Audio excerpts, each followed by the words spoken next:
안녕하세요, 늘보예요. 오늘은 영양 듬뿍 가지솥밥 만드는 법을 가지고 왔습니다. 제가 한 건 아니고 저희 둘째가 만드는 것을 제가 한번 찍어봤습니다. 각자가 솥에 먹는 1인 1솥밥이면 좋겠는데 집에는 솥이 명수대로 없으니까 한 번에 요리를 했습니다. 냄비보다는 조금 두꺼운 스텐웍처럼 생긴 작은 편수 냄비를 사용했어요. 둘째가 어려서부터 집에서 요리를 조금씩 해와서 요리 감각은 좀 있는데 오늘은 양 조절이 좀 안 되어서 요리가 많이 됐네요. 일단 솥밥이니까 밥을 해야죠. 쌀을 여러 번 물에 깨끗하게 씻어서 구멍이 작은 채반에 쌀알이 빠져나오지 않도록 잘 건져둡니다.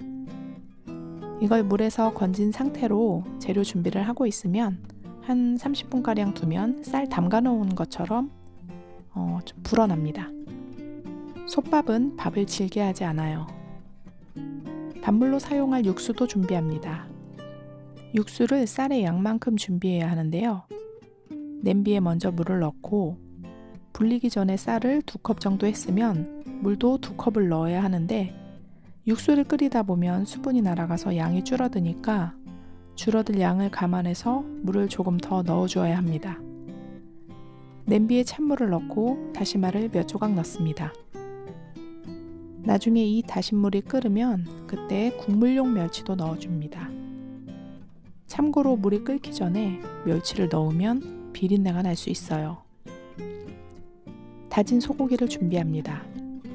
소고기에 간장, 굴소스, 맛술, 설탕, 후추, 참기름을 넣고 간이 배이도록 섞어줍니다. 가지를 깨끗하게 씻어서 깍둑썰기로 썰어주고요. 전분이나 밀가루를 조금 넣어 섞어서 묻혀줍니다. 팬을 중불로 예열하고 식용유를 2큰술 정도 두른 후에 준비된 가지를 볶아줍니다. 가지를 넣으면 온도가 좀 내려가니까 불을 살짝 올렸다가 타지 않게 중불로 다시 조절해주고 가지가 살짝 노릇해지면 다른 그릇에 덜어 놓습니다. 다시 팬에 식용유를 살짝 두르고 양념해둔 다진 소고기를 볶아줍니다. 소고기도 솥에 넣어 밥과 함께 익힐 거니까 아주 완벽하게는 익히지 않아도 됩니다.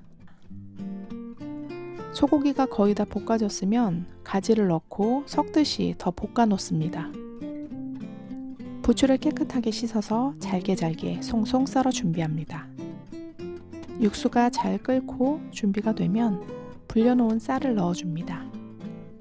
쌀을 평평하게 해줍니다. 혹시나 육수가 좀 부족할 것 같으면 물을 조금 추가합니다.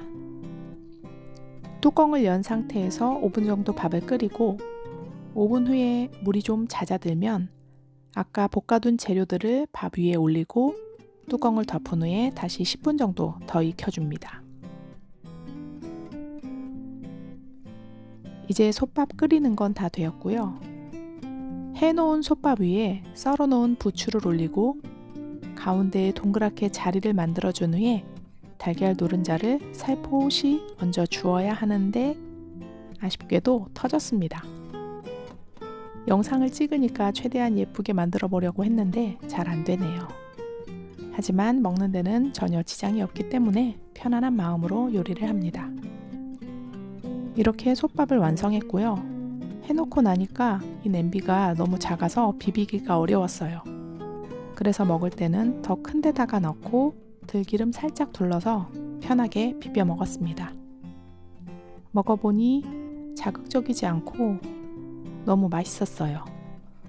가지와 부추가 재료 고유의 향이 잘 어우러지면서 맛있습니다. 재료들을 볶을 때 최대한 기름을 좀 최소화하면 더 좋을 것 같고요. 소고기 대신 전복이나 새우 같은 해산물을 넣어도 또 다른 맛으로 맛있을 것 같습니다. 간단하게 달걀국도 끓였는데요. 물을 끓이면서 대파, 참치액, 국간장과 소금을 약간 넣습니다. 다시 국물이 팔팔 끓으면 풀어놓은 달걀을 넣고 달걀이 익을 때까지 끓여주면 끝입니다. 시청해주셔서 감사합니다. 오늘 하루도 행복하세요.